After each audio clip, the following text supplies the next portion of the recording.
live streaming with Marama Davidson. Good morning.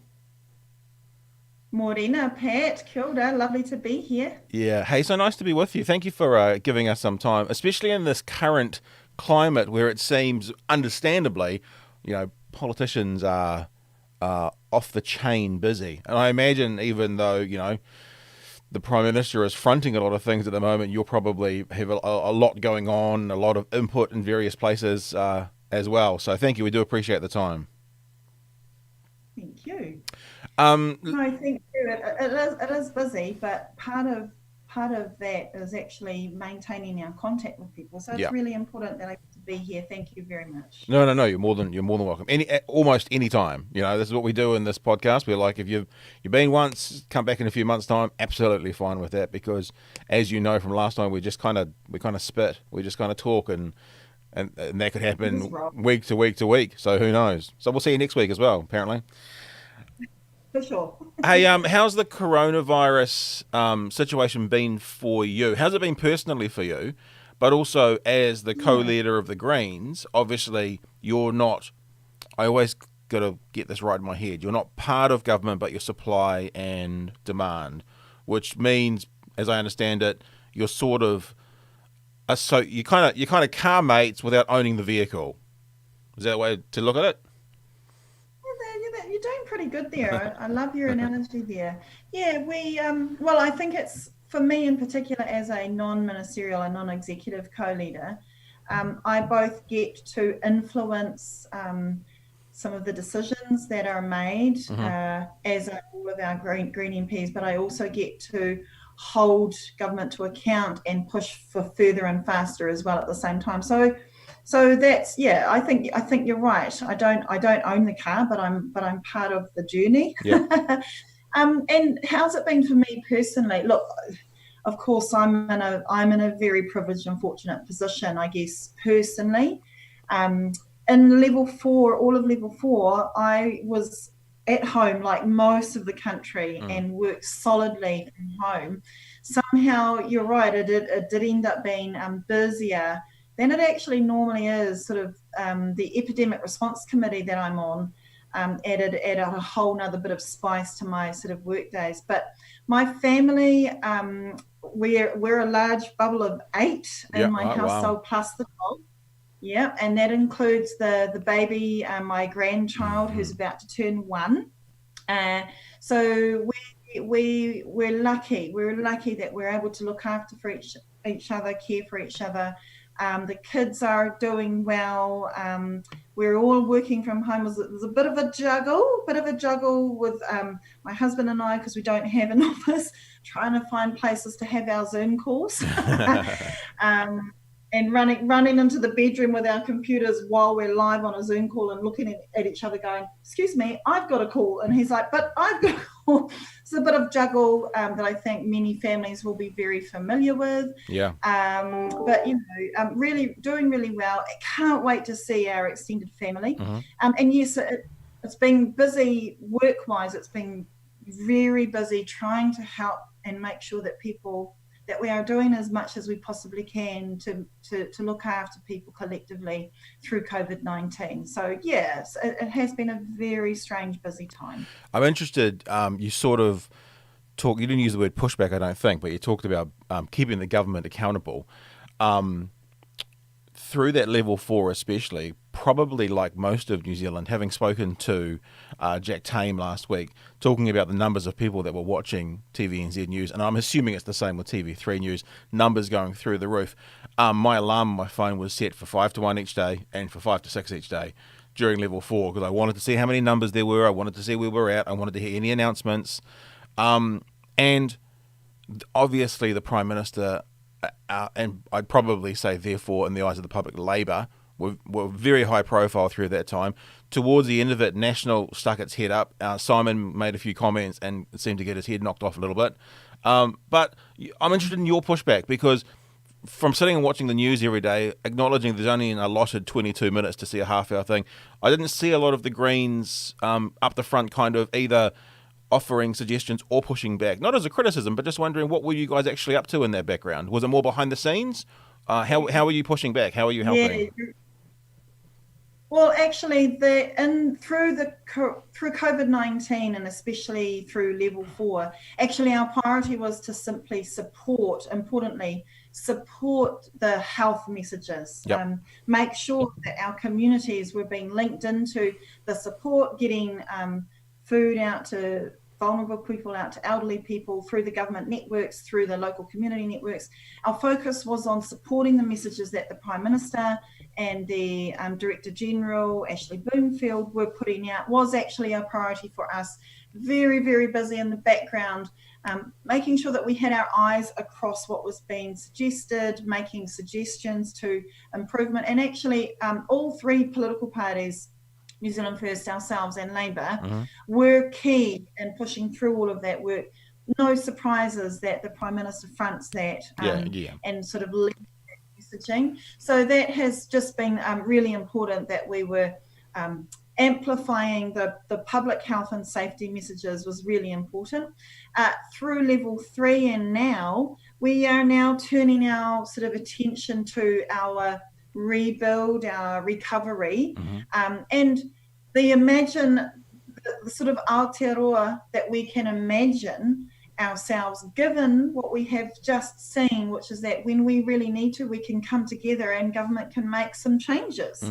So we're now turning our attention to, okay, a lot of communities will need to be replenished, families will need support, businesses will need support.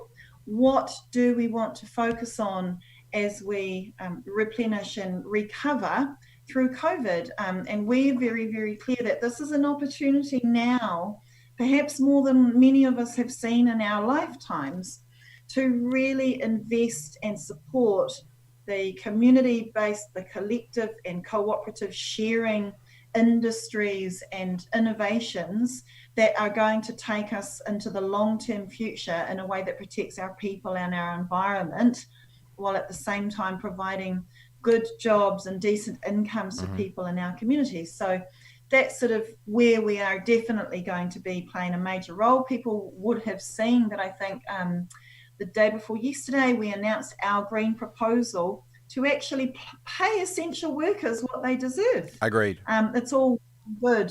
We always knew that they were an essential part of our community backbone, but it's become even clearer through COVID just how essential they are. And actually they went to work like our supermarket people, like rubbish collectors and cleaners, like our aged carers. They went to work so that we could stay home safely. It's about time that we paid them properly so they could also earn a proper living. We also announced the week before a sort of green jobs vision of $1 billion investment into things like protecting nature, conservation work, waste work, pest control, weed control, monitoring our rivers and lakes. And how do we actually create a waste system that will provide jobs and, minimize our waste and come up with new waste and recycling initiatives as well. So we've been getting our visions and ideas out there a little bit more in the past couple of weeks. The essential workers point you made, I think, is gold. There's been probably 2 or 3. You'd imagine I've been doing podcasts from my house, obviously, because my studio is in town and I can do it from home, so I have. And a lot of the conversations I've been having, I've been really busy as well, almost one a day podcast sort of thing, has been talking about coronavirus, obviously. And one of the points that's been made several times is, you see what's happening in New York and you see people coming out at 7 p.m. and clapping on balconies and stuff and thanking the essential workers. And I think about it, and has been said a few times, that I think what would show better appreciation is not to kind of forget about them 6 weeks after it's over, but as you say, pay them what they're worth. And I think that flows over on into New Zealand as well. I mean, applause is lovely. We all like applause, but what actually stands the test of time and appreciation is, for example, showing what they're worth long term, and that can be done financially. So I fully agree with you in that. The other thing is you're talking about what future we could have this opportunity. It feels like the last time we had obviously different, but this kind of stop to the world was the GFC, the global financial crisis in 2008. But it feels like that was kind of pushed onto us, and we couldn't do anything to respond. It was all about outside of our hands. It feels different this time. It feels like this has been, pushed onto us, something that we've had no control over, but we've had control as to how we respond to it, we being the country. And there's a part of the conversation that I've been hearing and having the last 6 weeks or so, which is we're all really intrigued, not to say that this thing is good, but interested to see what the good byproducts that come from this are going to be, and what, for example, the country might look like, how we might operate, what we might do. So again, I think it's now an exciting time. Every singular death from this is one singular death too much. So that's why I'm very careful to avoid words like happy or good, but still intrigued as to the byproducts from here on in. What will we be as a nation? How will we look? Especially in the interim when, for example, it seems the madness of America, we may have to keep our borders closed for the next 12 months to any significant international travel. What will we do? One of the things we've been throwing out there in the podcast is, get behind Air New Zealand and support them. Air New Zealand runs an advertising campaign that says can't do Queensland, do Queenstown, can't do Whakatane, do France. And we support our airline, who then support us back with good prices, and we get around the country. So we see New Zealand rather than see the world for the next 12 months. That kind of thing, and how that will pan out. I'm quite excited by seeing what may come. Yeah, look, I think both things are true, that there have been many hardships. Many people have lost their livelihoods, their health, and their family members, their much loved family members through this. And we hold on to those hardships and do what we absolutely can to reduce that impact as much as we can, which is why the government put in place things like the wage subsidy and doubling the winter energy payment and so on and so forth. We learned that we actually had to come together very quickly and look out for each other, that the old agenda of looking out for yourself did not work, was not going to help us all keep safe through this. So those are, I think the word opportunity is fine. There were things that happened through COVID that were absolutely devastating. There were also things that brought a bit more attention to the value of our beautiful natural world. We had people in urban busy centres talking about birds that they've never seen come to their backyards. We had people in the city talking about flounder running the shore at Ōkahu Bay that they haven't seen for decades and decades. We have got a bit of a realisation of what can happen when we live differently, and we don't want to be forced into living differently in a way that shocks us and creates the hardship that we have just all seen, that we are still seeing and will continue to see. But what can we do together that designs the way that we live to be able to get those benefits of lower emissions, of less of an impact on our environment, and the benefit of working and caring collectively for each other? And so, yes, this is an opportunity to think, well, we've got a real chance here. Government is looking to spend money in different directions, and the Greens are clear that for our long-term future, we need to invest in the industries and the sectors that need to grow, that need investment, like clean energy, like health sector, like healthy homes and housing and public housing. And we need to pull back and pull out of our support of sectors that are not going to take us into the future, like dirty fossil fuel and energy and mining. And so now is the time where I think many people are reimagining what our country and our world can look like. It's interesting to see that, as you say, around the world as well. The stories about the Himalayas being able to be seen from 200 miles away, which hasn't been like that since the 1920s. And although it's not a pollution issue, the canals in Venice being clear because the silt's not being turned up, and so we've mulled over a few times.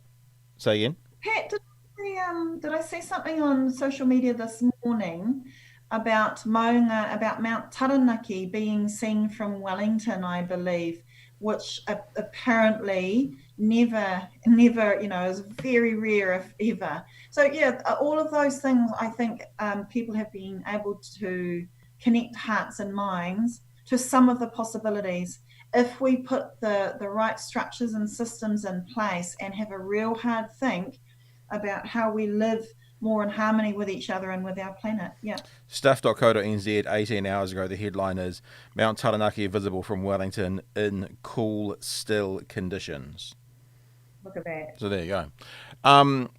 I wonder, these are the byproducts and the thing that we're wondering are going to happen. We've been told projections of cataclysmic events within the Earth, and we're going to reach a tipping point that we can't turn back from by 2022 or whatever the date people are putting out there.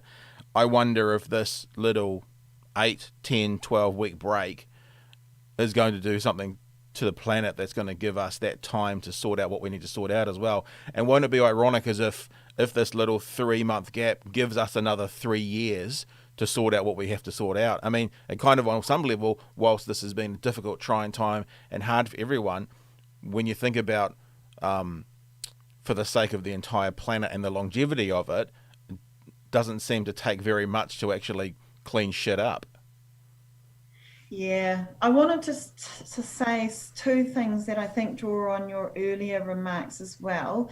Other countries have really not looked after their people properly, have really left it to we don't want to shut down business too much. We don't want to shut down trade too much right now, and that has been saddening. And I hope as a world that we can really speak out very strongly against that approach of feeling like some people are not worth enough for us to stop trading and stop business as usual. And I really hope that the world can speak out against that attitude, because that has brought us to the status quo of environmental, climate and inequality degradation.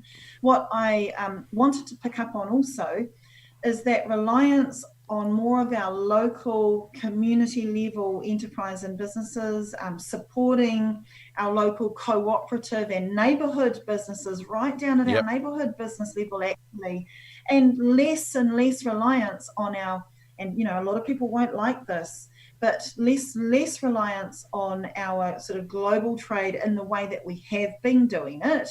I keep talking about, and everyone has talked about, the absurdity of sending our raw logs from our regions offshore, and what instead can we be doing in our regions that create not just jobs but the cooperative owned shared innovations in our regions that are actually owned by those communities, owned and run and manufactured and produced. I think you and I have even talked about the Manuka press as an example up the East Coast. And that reliance and across our communities, I think, is something that we are seeing would have held us in even better stead right now to face any other pandemics that may come our way. And there has been a lot of talk that this won't be the last. This won't be the last because of the way that the global world is set up now. So how can we set ourselves up by having a proper social safety net for those times of hardship that we've just seen in action, by having more reliance and cooperation across our own local communities and our local economy, so that we don't face such a harsh impact when some of those status quo ways of trading are cut off. I think I've described this, what we've been going through a few times. I spoke to an American right-wing political commentator yesterday. So that idea about how other people are being treated in other countries is quite raw, in my head at least, from the conversation. And I didn't get this out to him, but I've said it a few times. It feels like for the response to what we're going through right now, there's two columns. There's the good decision column, there's the bad decision column. And acknowledging nothing's perfect, what we're trying to do is tick as many of the good decision column boxes and as few of the bad decision column boxes. And it feels like here in New Zealand we've maybe done that, which is why I think that, when the leader of the opposition came out and criticised a bit early, there was a lot of pushback, because I think most New Zealanders are like, we're pretty whether we're a lefty or a righty or a centrist, we're pretty happy with the way we're doing it right now. I think it was misreading the room a little bit, in my opinion.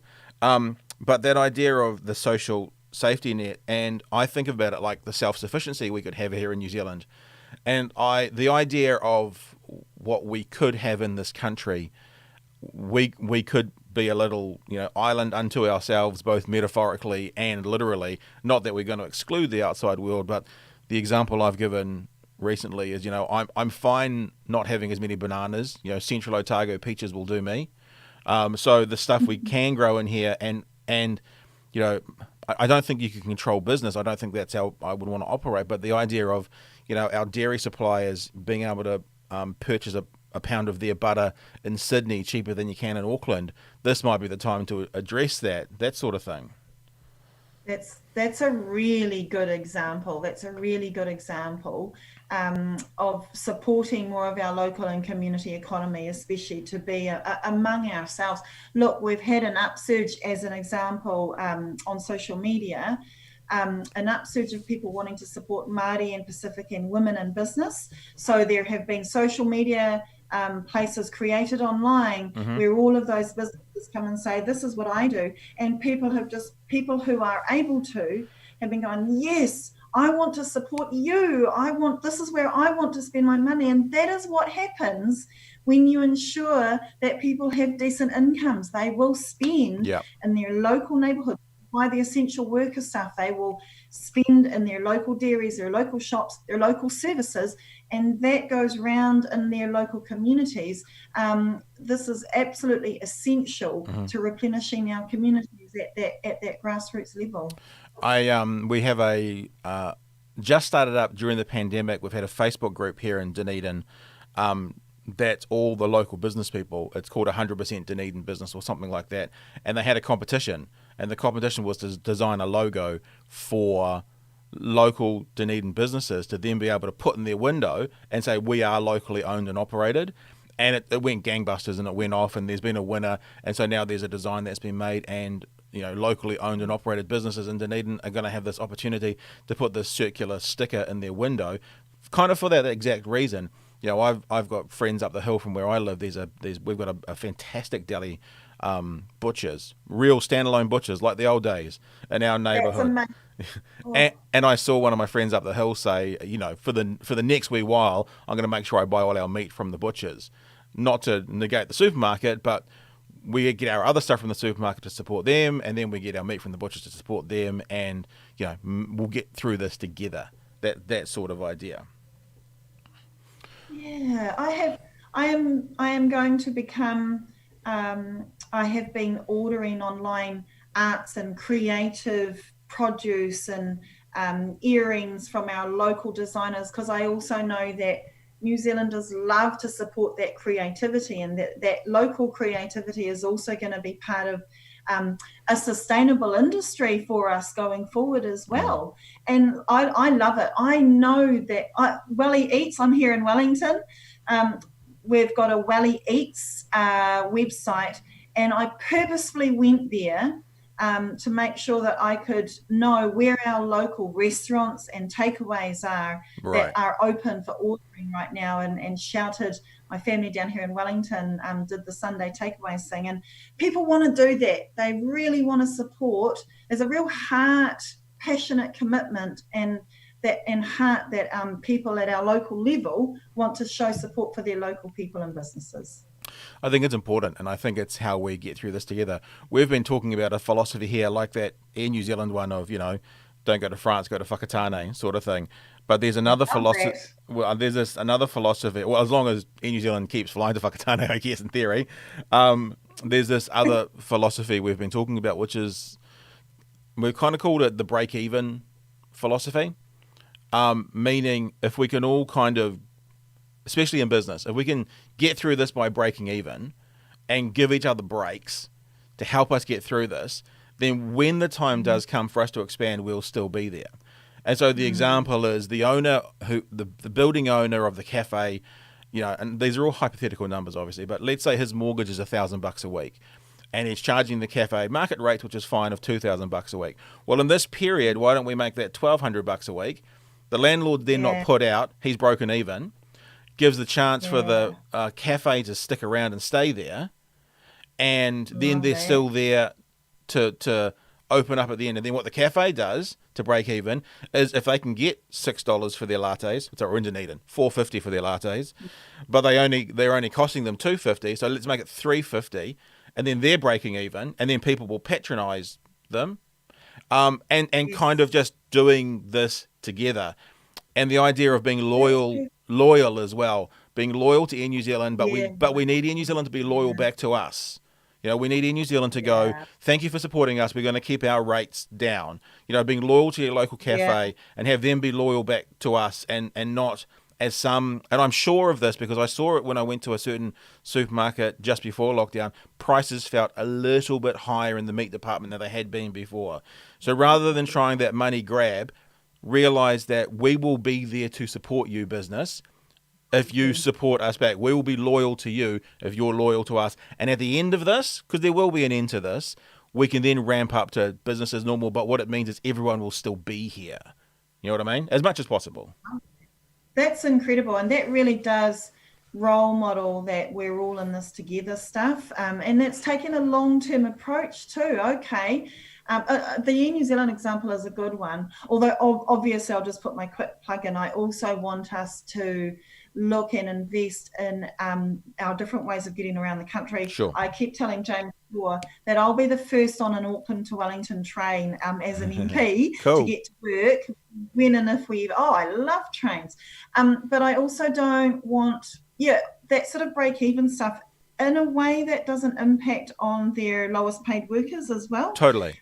We need our lowest paid workers around the country to not be carrying the brunt of the hardship, and that's I'm very clear about that. And if we could just take that long-term approach to, okay, things might be a little down right now, so if we can just all of us share the burden as is appropriate for us.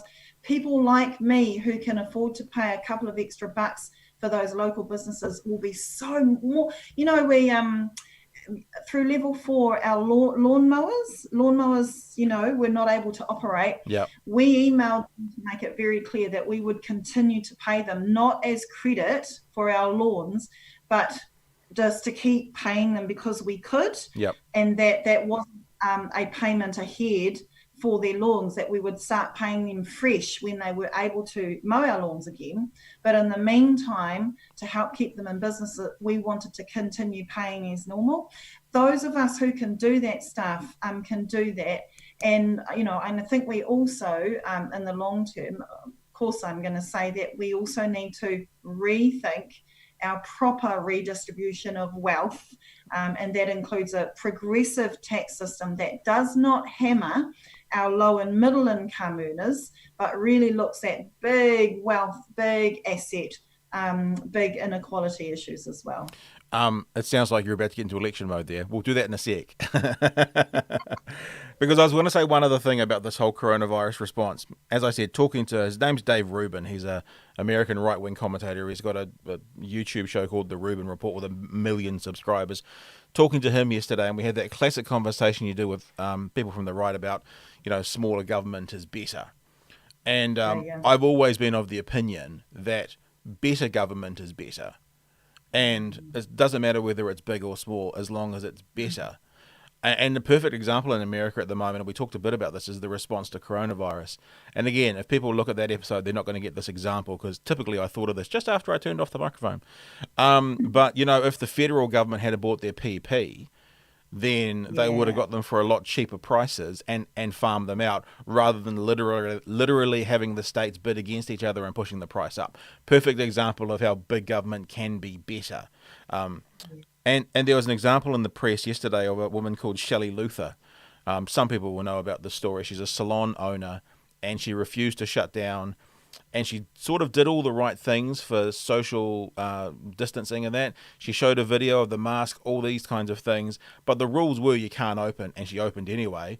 So she got, censured or a court appearance. And in that court appearance, she explained that she needed to feed her kids, her salon workers needed to feed their kids, The judge gave her a really big out, which is if you apologise, then we'll just say that's it, we're done. She, of course, refused to apologise because she's American, and she's been sentenced to 7 nights in jail. So, but Dave, who is a right wing free market guy, put a tweet out and said a true American hero. The point I made to him yesterday was that's the perfect example of bad government.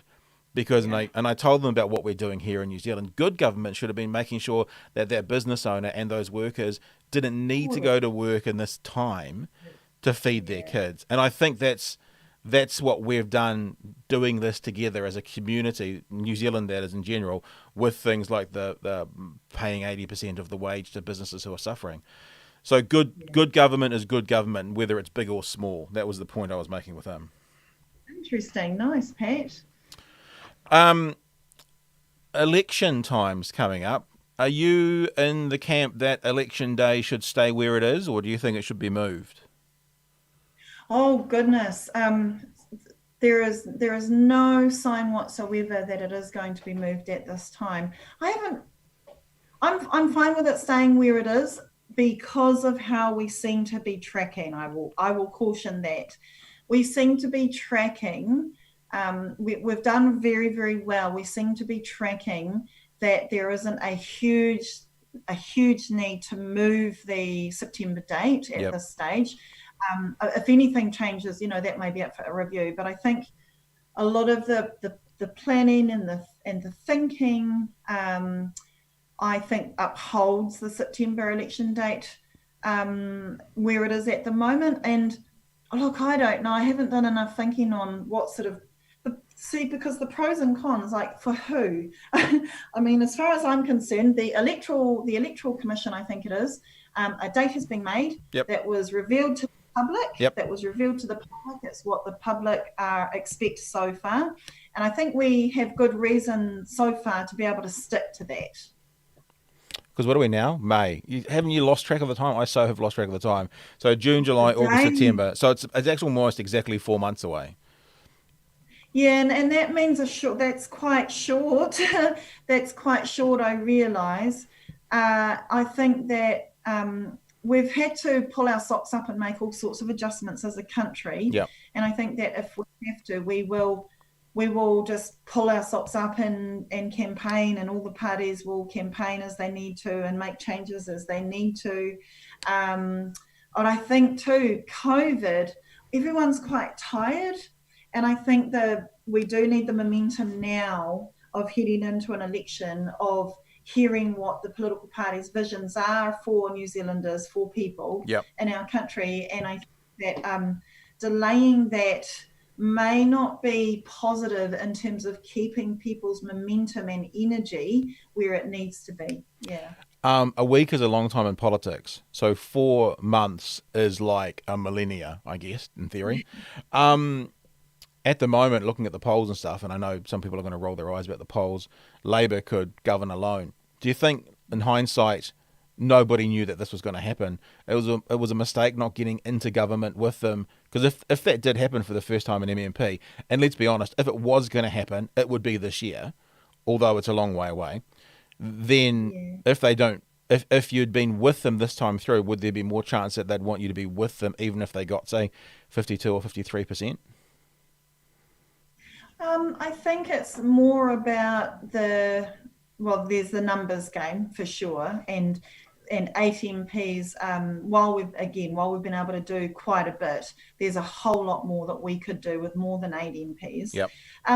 Even Labour acknowledged that poll will change, of course, as we go through the months, and of course, and we see similar things happen for similar governments in the similar sort of I guess crises and situations. So that's also to be expected. What we've always also looked at is the trend of polls, and we are sort of quite surprised that the Greens have been able to trek quite steadily, but we're not comfortable with sort of sitting above 5%. We know that that's quite dangerous. We know that we are going to both differentiate, show that we have worked well with government, but also differentiate and say, well, if you want more of climate action, if you want to see more support around things like regenerative agriculture and transformative farming and protecting water, and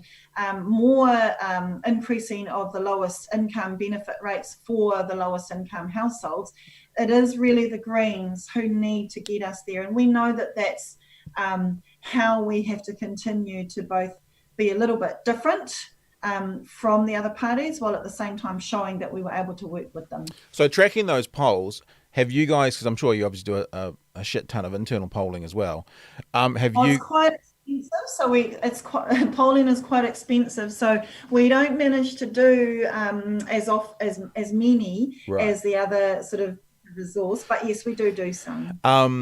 The trends that you've seen with Labor obviously riding high at the moment, as a byproduct of COVID-19. This is where one of those places you don't want to say thanks to because it's a horrible thing. But as a byproduct of COVID-19, where have you seen their support being coming from? Is it the centre people that could go either way? Have you guys seen a downturn in the trends going to Labor? What have you seen? It's what I've seen is it's coming from everywhere, in fact, not from one place. So I'm really actually pleased that even with their increase, that the Greens have managed to hold on to the large sort of chunk of our core support base, which tells me that we need to continue doing that sort of differentiation work, why we are green in the first place, why we are needed in government. It tells me that people do need our voice and do want our voice to be there and to both work with, but also be very clear about where we'd go further. And so that, and again, I think there is that acknowledgement from Labor that poll won't stay the same, that it was very unique to COVID, and that they will need to make their decision. I can't speak for them, of course, but that they will make their decisions about what sort of government they want also, as we will all be thinking about that after election. What sort of government?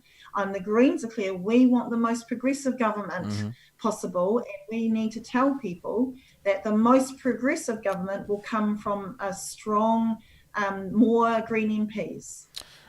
Very sad news since we last had you in was, of course, the passing of Jeanette Fitzsimons. In saying her name out loud, it makes me think, correct me if I'm wrong, she's the only Green MP to actually win an electorate, which was Coromandel once. Why have the Greens and Labor never done a Epsom type deal? Because, like you say, that hovering around 5% is a problem. It seems that, and we may have had this conversation before, I have it often, but it seems that the right play politics better than the left. They play the game better, even though that the left... It's like if it was a game of cricket between North Island and the South Island, the North Island always seems to know the rules better, even though the South Island might have better skills and win the game sometimes. It's like the national and ACT seem to play the game better, and to ensure the Greens were there to provide supplying confidence or to be a government party member. Why has that never happened? Why hasn't Epsom never happened? Yeah, really relevant conversation that we have had over many elections as well.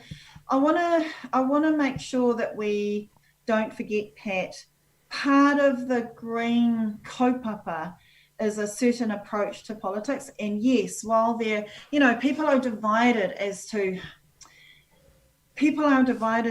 to the sort of pragmatic or principled approach, and we have both. We have been both pragmatic and principled. It's not clear, Pat, that if the Greens, people expect differently from National, people expect differently even from the Labor Party, they definitely expect differently from the ACT Party. But what people expect of the Green Party, I have to say, is quite different. Where other political parties can get away with a little bit more game playing, I'm not convinced that our base and our supporters will uphold us doing that same approach to politics, that sort of cynical approach to politics. I'm not convinced at all. In fact, I know very well that there is a core part of our support who would be quite outraged at we're supposed to do politics differently. Right. So that is basically what's at the heart of that conversation. It doesn't mean that it doesn't mean that the conversation's dead in the water. But that's what's at the heart of what our approach has been. I love the kaupapa. I do, because it's back to my American conversations. I forget his name. Joseph Damascus. He was a philosopher in the 1700s, came up with that term, a country will get obviously in French, but a country will get the government it deserves. And I look to America and I go, gosh, what did they do to deserve Donald Trump? They must have killed lots of kittens in their past or something terrible like that. But they get the leaders they deserve. And it's one of those areas where you kind of go, is there any means to an end to stay inside the tent, or do you stand by your principles? And one thing that I've always said about the Greens, whether you love them or hate them, and I think too maybe the early days where maybe there were some people with some more fervent outside the tent ideas, like a Sue Bradford, you can never question her principles and what she stood by. She's like, you can't question Bernie Sanders in America. That's why he has no scandals, because he stays exactly where he was. That's his principles. And I understand what you're saying about the kaupapa, because the Greens seem to be, I won't say the one party, but the best example I can think of in New Zealand, that whether you agree or disagree with them, they stand with what they believe in, and that's where they go. So I get it. The flip side to that conversation, though, is if it meant being outside the tent to then carry out what the Greens want to do and how you want to influence government, that must be a difficult balancing act in your head to go, well, if we stay away from this kaupapa, we're inside the tent with government affecting a change. If we stand by our kaupapa and we're outside the tent for 3 years throwing stones, we're not going to be as effective. That is like the most live conversation among our Green membership and our Green supporters that you've raised exactly, hitting the nail on the head. What is always a live conversation, but especially right now. And some people, being in government in this way, being a partner in government in this way, this term, has thrown up the difficulty of that balance of principle and pragmatic a lot more than we have ever seen. It has been really difficult. A lot of the decisions that we have made as part of being in the tent have been really also difficult for a lot of our supporters. I wanted to talk about, because you raised the issue, that debate is sort of power at what cost.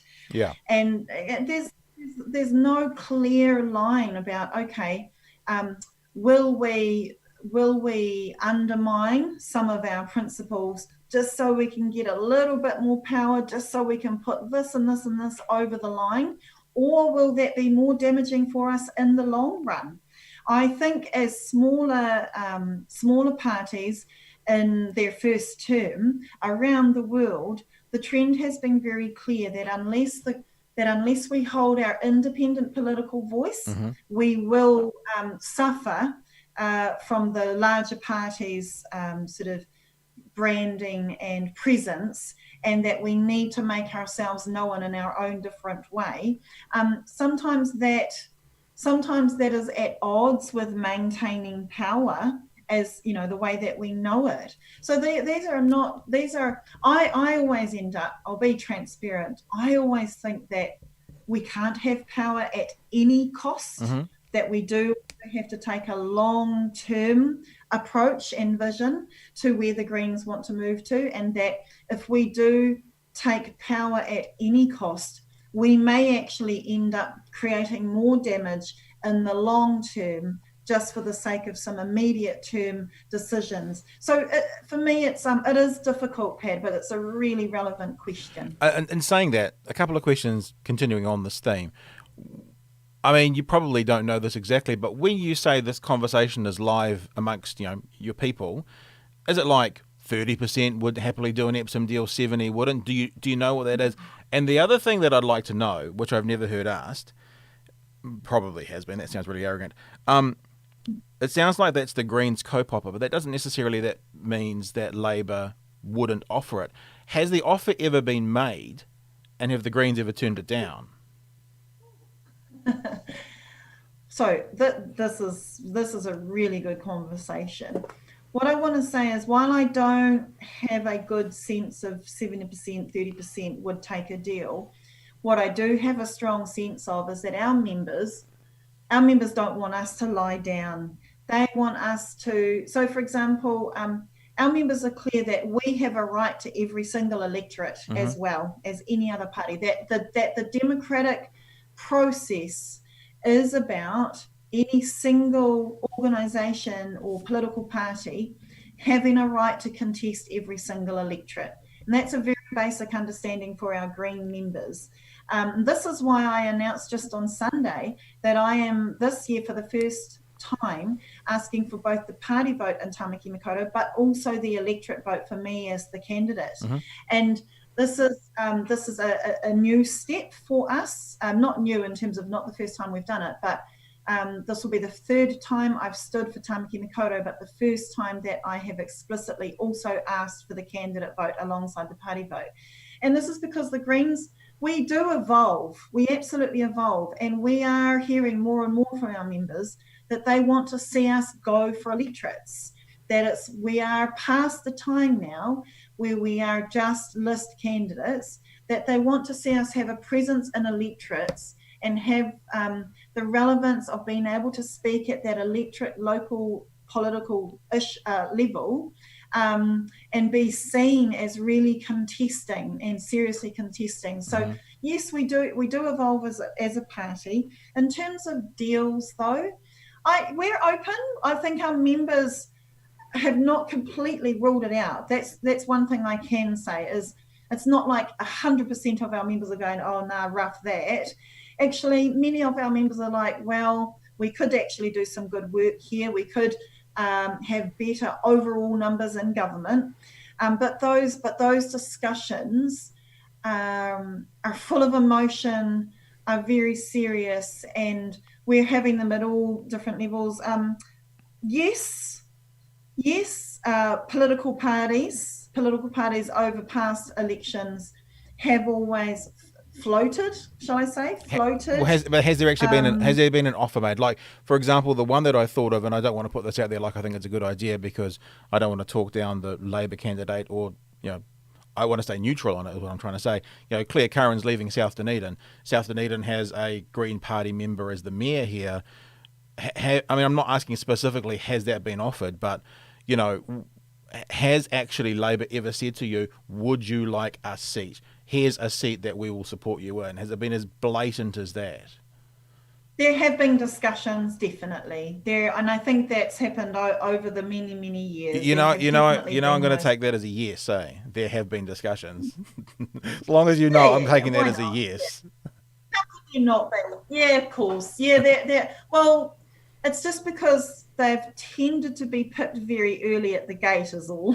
Yeah. Has it always come from Labor to you guys, or have you ever asked them, like you and the Greens? Oh, I'm getting a little bit into sort of detail that I'm not even sure I have the blessing to share. But it's just you and me. We're just chatting. It's just you and me. There's no one else. Look, let's just say that there have always been opportunities, but more often than not, it's other political. I'll say this: other political parties feel that the Greens are a threat to an election plan. Can I just say that? I'll just say that other political parties, it's never just one. And it sounds like what you're saying is, in the end of it, to this point, the kaupapa has overridden any decisions to go with. Is that the fair conclusion? Some of the approaches, what I will say is some of the approaches have been quite a bit insulting and undermining of our right and our worth of standing in electorates, and so some have just gone, nah. Fair enough. Hey, I think last question. We've got like 8 minutes to go before your next high-powered, important bedroom meeting. Are we going to go to level 2 next week? Oh, look, I honestly can't. We are tracking well, Pat. Look at our numbers over the past, week? We've had 2 days in a row of absolutely no new cases. Mm-hmm. We still have no community transmission as far as I can tell, and the new cases all seem to be from the clusters or known cases, known contacts. We are tracking well, Pat. We've done well together. Things are looking like we could consider that, but that decision will absolutely not be made until Monday, and then people will be able, there will be an announcement on Monday. And are you a part of that? Like you as the Greens, are you involved in that Yes. They talk about after cabinet, but if you're not Yep. ministers, you're Yep. how do the Greens get We involved in that? James and I as co-leaders, Mm-hmm. and James as a minister is also on the COVID cabinet committee, and Mm-hmm. I'm on the epidemic response committee. James and I also give input into the decisions on those cabinet papers, like we did for moving to level 4 to level 3 and so on and so forth. I was really pleased to see in the communications yesterday about the guidelines for level 2. Mm-hmm. I was really pleased to see our influence as part of that, especially around clear guidelines for people to move around the country. I know that every political party would have had very similar concerns and ideas that we have, but we too were able to say, actually, I mean, I've been hearing from single mums who really need to get across to other regions now, who are at their wits' end and need that support from their whānau with the other parent or looking after their babies. And I wanted some clear safety messages around travelling and what people should be thinking about if they are going to travel across regions. And that came out yesterday. Yep. So yes, we're able to have engage in that process. Do you think that the leader of the opposition, and the reason I use that title rather than say Simon Bridges is it's not a personal question. It is about, I mean, a well-functioning government needs a opposition party to push back. But do you think, and I heard Amy Adams on the sports conversation the other day as well, do you think the pushback they're giving at the moment is a little bit like an opposition just has to push back and they're not reading the room very well?